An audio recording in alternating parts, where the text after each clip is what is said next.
In a world full of opinions, how do you know which voice to follow? Break Time Warv.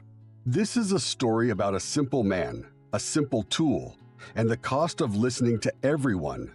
Break time zo 5. Break time 5. Except yourself. And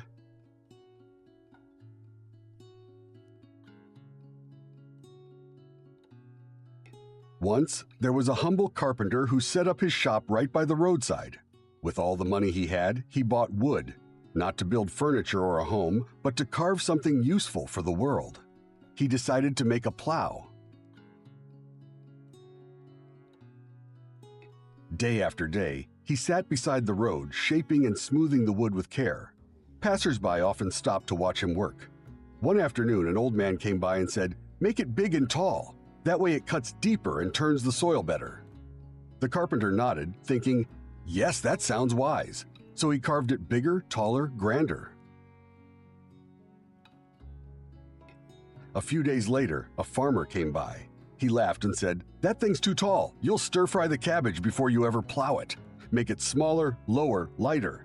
Again, the carpenter thought, that makes sense too. So he began carving new plows, this time smaller and closer to the ground. More people came. Some said plows in the mountains had to be huge because the cabbage fields there were as big as elephants. They swore that if he made extra-large elephant-sized plows, he'd sell out in a day and be rich overnight. Tempted by the promise of success, the carpenter used up all his remaining wood to make giant plows fit for elephants. He placed them proudly in front of his shop. No buyers came. Not for the giant plows, not for the tiny ones, not for anything.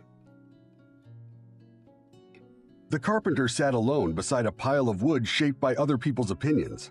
None of them worked, none of them sold.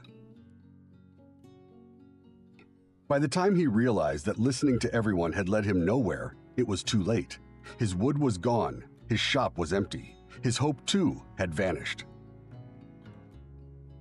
In trying to please everyone, he pleased no one. In chasing every voice, he forgot his own.